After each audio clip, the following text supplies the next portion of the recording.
Investigation d'IS4 sur les momies.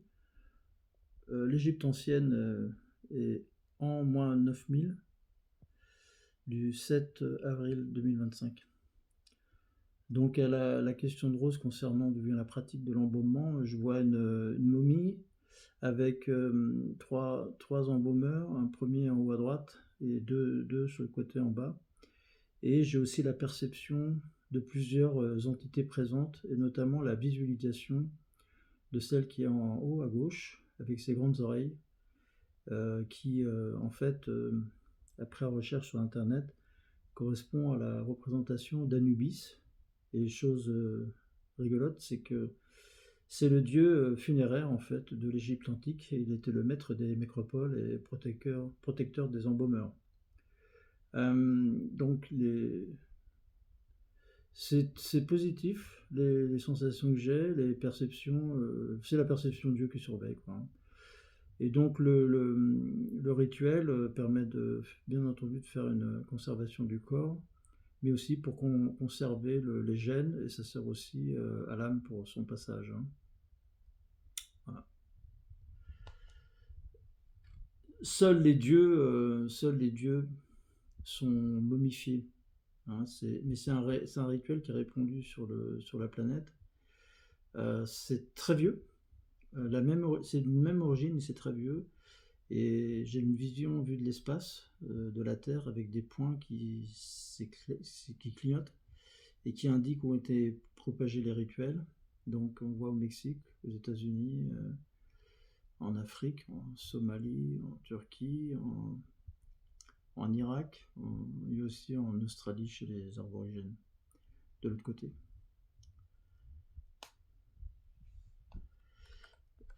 Concernant la partie subliminale, je vois, lors de l'embaumement, je perçois la vision d'une énergie en forme de cône qui relie la tête et les pieds et qui remonte comme une cascade inversée, et qui permet en fait de s'affranchir des dimensions en passant par la dimension intermédiaire vers, on va dire, la dimension finale.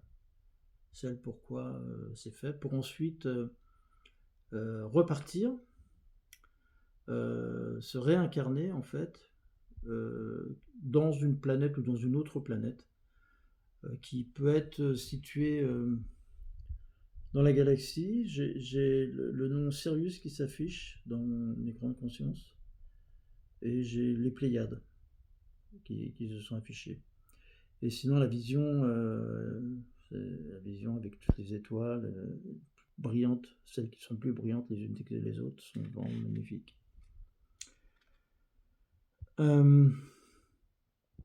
Donc le principe de la désincarnation et la réincarnation, un des principes, c'est effectivement le culte et la vénération en fait, hein, mais aussi permettre à partir des gènes, de faire une réincarnation dans un corps qui aura la même physionomie et qui récupérera l'âme de toutes les expériences qu'il a déjà eues. Donc c'est à la fois un clone, mais qui est immortel, mais malgré tout mortel, puisque s'il est momifié, c'est qu'il est quand même mort. Et en général, ce sont des morts plutôt brutales. C'est comme ça que je l'ai perçu. Dans les chambres funéraires,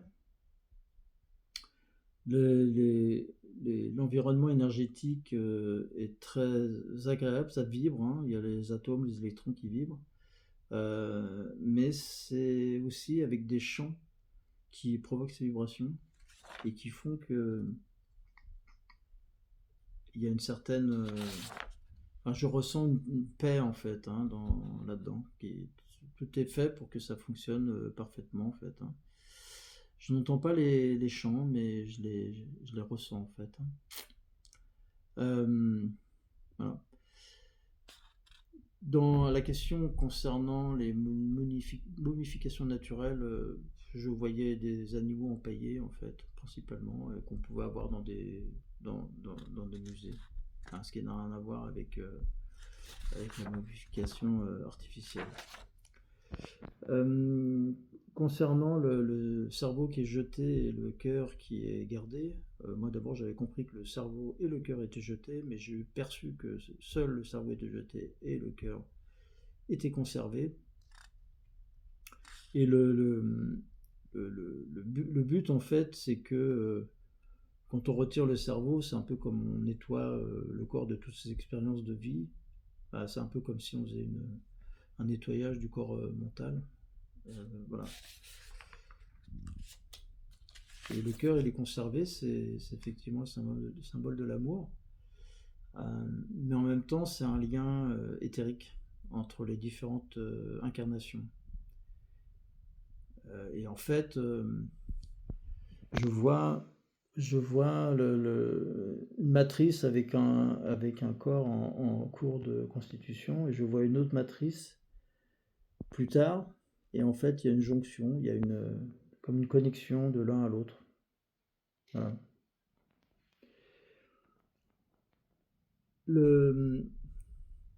La momie, en fait, elle sert aussi à stocker des germes, c'est une espèce de réserve, hein.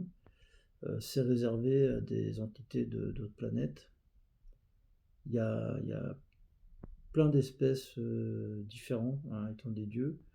En l'occurrence, ce que je perçois, c'est que c'est une entité 100% reptilienne. À la question concernant quel produit ils utilisaient pour faire l'embaumement, j'ai le mot formol qui m'est apparu. J'ai aussi vu que les bandelettes étaient mouillées en fait avec, hein, que le corps était complètement nettoyé et qu'il n'y avait aucune matière, pas de bijoux, rien, lorsqu'ils mettent les bandelettes. Et il y a donc des éléments, je ressens qu'il y a des éléments du corps qui sont retirés.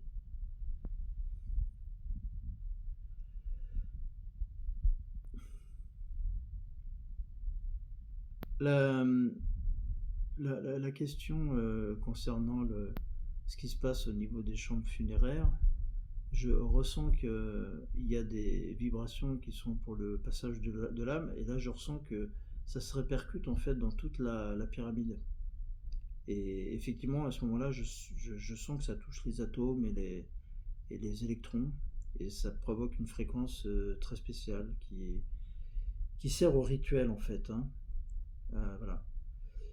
Et le fait de faire ce rituel euh, et de conserver la momie à cet endroit-là permet de maintenir en fait l'asservissement à Dieu, c'est-à-dire on continue à véhiculer le fait que Dieu est toujours là et que bah, les prêtres et les prêtresses ils peuvent y retourner sous terre, sous la pyramide pour pouvoir y accéder.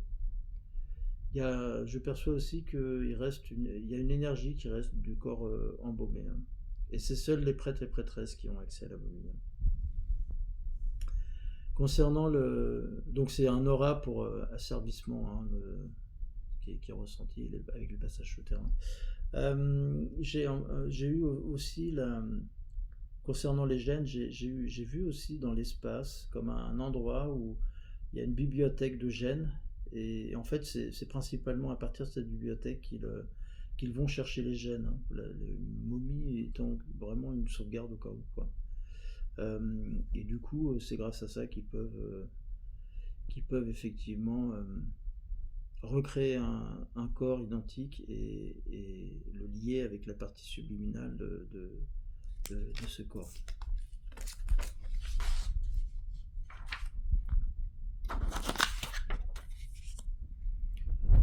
Il y a des passages en fait sous la terre qui permet d'accéder à la momie, et régulièrement il y avait des passages mais sur des milliers d'années, hein, et notamment ils touchaient la momie un peu comme s'ils voulaient capter leurs énergies. Il y avait des accès notamment soit par des dalles qui pouvaient se soulever, alors très lourdes, hein, mais qui pouvaient se soulever, qui permet d'accéder à des endroits. Et il y a d'autres entrées au niveau de la pyramide qui sont connues des Égyptiens, mais dont les passages sont interdits. En fait, personne ne sait qu'ils existent, hein. En tous les cas, les touristes ne peuvent pas aller les voir. Donc là, on est sur le plateau de Gizeh. Euh, à la question concernant qu'est-ce, les- il y a une équipe qui avait permis de voir avec des lasers qu'il y avait des colonnes sous la pyramide, et en fait, moi, ce que je perçois, c'est presque un monde souterrain. C'est-à-dire qu'en fait, effectivement, il y a plutôt des tunnels, c'est pas des colonnes pour moi, c'est plutôt des tunnels, avec la capacité de passer de la pyramide au monde souterrain ou inversement. Sous ces tunnels, je vois des plans d'eau, je vois aussi comme s'il y avait un île souterrain avec des berges. Je perçois aussi que seuls les élites, qu'on appelle Dieu, et son entourage y accèdent. Et donc la montée et la descente, ça pose aucun problème dans le sens où il y a une capacité à se dématérialiser pour se rematérialiser, c'est-à-dire quitter la 3D pour se retrouver, passer dans une autre dimension et se retrouver dans la 3D à un autre endroit.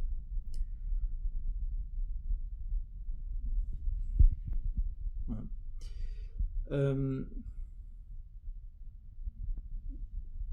En fait, je vois aussi d'autres passages. Là, j'ai vraiment la vision des escaliers comme on l'a sur l'image. C'est très très clair. Et apparemment, ça permet de descendre, de monter sans problème. Voilà.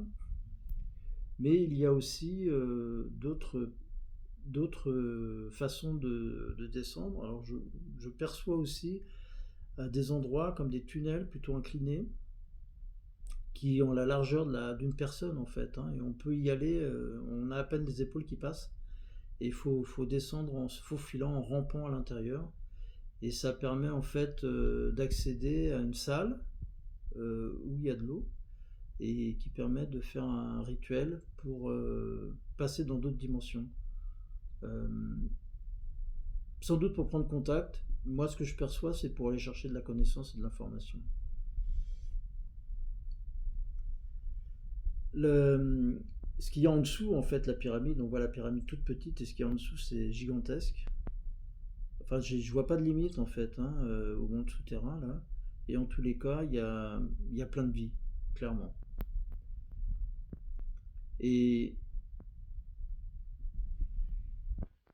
pour les pyramides, il n'y a pas de. Je perçois pas de tailleur de pierre. La pierre, elle a des cristaux qui proviennent pas de cet endroit-là. Et elles sont fabriquées en fait, les pierres, hein. C'est des pierres moulées. Sinon, je perçois que dans la pyramide, donc là, il y a à la fois de la chaleur et il y a aussi de l'énergie. Euh, voilà. Sachant que les pyramides sont à la pointe connectées entre elles, et en même temps elles servent de point de relais pour des vaisseaux dans l'espace.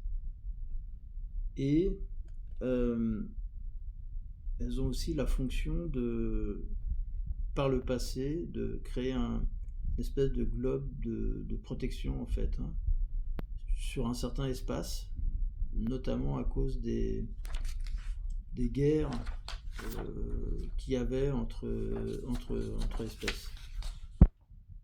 Hein.